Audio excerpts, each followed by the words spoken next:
Hi, this is Raj Shekar here. I am from Living Walls Projects Private Limited, working as a director for the company.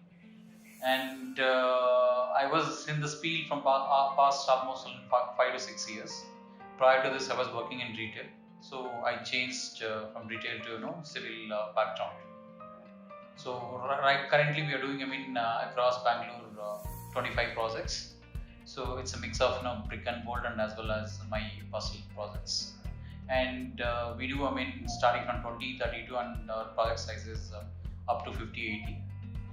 And overall experience we would have completed 85 to 90 projects in my professional career.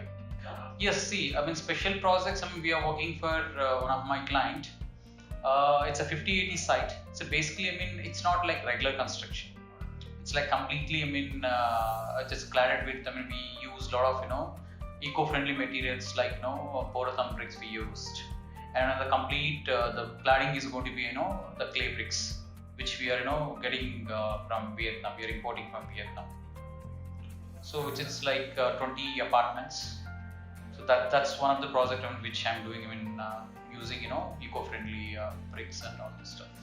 See, basic projects. As everybody uses. See, we use. As per specifications from Brick&Bolt, we use as steel as standard as JSW, cement as Birla Super and Ultratech. And rest all products. Whatever we use as industry standards. We use. Like when it comes to the plumbing, we use only Ashirwad. We recommend. And doors, we use all Maxon doors is what we use. It was almost close to 2 years I've been associated with Brick&Bolt. One fine day I got a call from Brick&Bolt saying that we wanted to onboard as a contractor.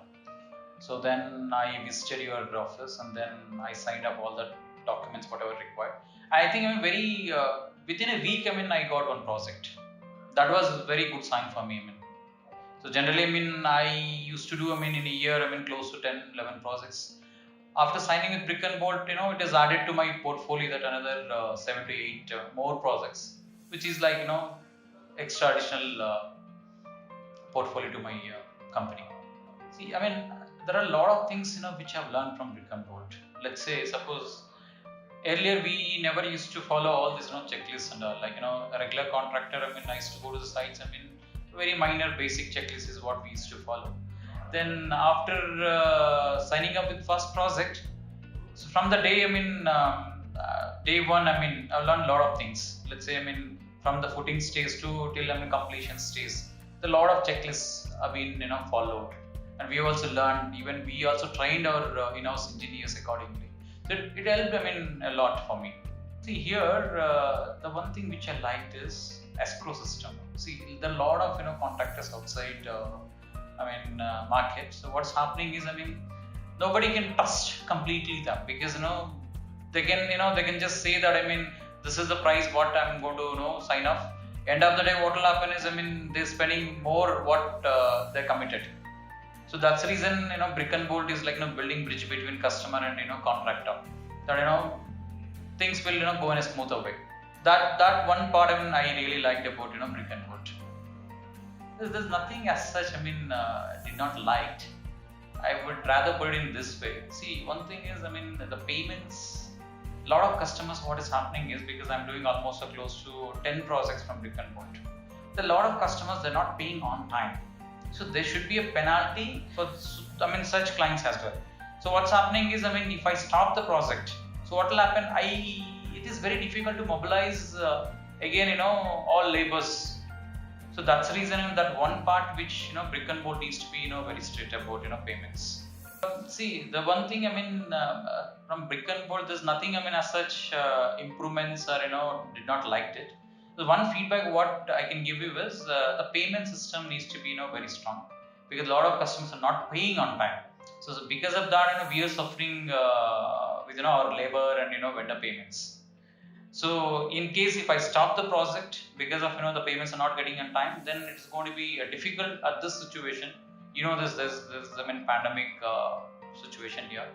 So once you go out from site all the labors, then it is very difficult to mobilize everybody at one point again.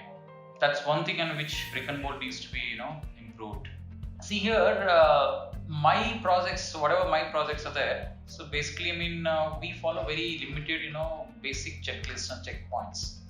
So whereas Brick&Bolt almost like close to 210 checklists is what they follow. That's one thing really helped us further expanding our business also, because that actually, frankly speaking, through Brick&Bolt only we have learned a lot of things. The checklist is like something new and nobody is following in the market. And even when customer goes to the site, they're also really happy that somebody is coming and checking on behalf of them. So that way, it is really helping us and as well as clients as well. As such, see, all the contractors like here, the thing is, I've seen a lot of difference between contractors like who are working for Brick&Bolt and outside contractors. I would only recommend here whatever standards. Let's say, I've seen a lot of projects, across, throughout my experience, they compromise in steel and cement quality of work. See, by doing that, they will not be able to save a lot of money, maximum 1 or 2%. I know why they are compromising on that, because as our company, as a Living Walls projects, we never compromised on any, structural and brickwork or any other such cases. So we give highest standards. So that's how we are able to get more projects from Brick&Bolt and as well as outside Brick&Bolt. Yeah, this is one thing which I really liked actually, because earlier we used to depend on a couple of vendors. Now we have got many options. So Brick&Bolt, there are a lot of vendors now who are giving at very competitive prices. It's up to, again, depends upon contractor whether they want to take it from Brick&Bolt or outside. But a lot of times, I've actually taken from Brick&Bolt. It really helped me actually. So quality and on-time delivery is good. There's no issues as such. Definitely, it's very good, e-commerce platform that customers. A lot of times, I used to think that before this Brick&Bolt, a lot of customers were getting cheated by local contractors. In my experience, I've seen a lot of local contractors like that. So when after Brick&Bolt, they started this e-commerce platform. It's really helping us a lot of people, and they know what to choose, what not to choose. And here it is like, see, we actually, as a contractor outside, we charge complete site area measurements. Whereas Brick&Bolt, they don't do that. They charge only mold to mold, and compound is again additional, and the gate and other drain and all those will be extra. So one way it is getting benefited to the customers directly. So that way, it is a lot of money is being saved by customer. Definitely, I'm very happy because see, I'm doing almost 10 projects, and I think Brick&Bolt only should say about me that how well I'm working from the day one, and all my clients are also very happy with my services. Yeah. Yes, see, in everything, there are few feedbacks and where we need to improve and where you guys have to improve. There's one thing I've already said that the payments is which you need to be very strong in that. So it doesn't impact to us, because what will happen is every week we have to pay to the labor. The moment I don't pay this week, they don't turn up by next week. So that needs to be very carefully handled.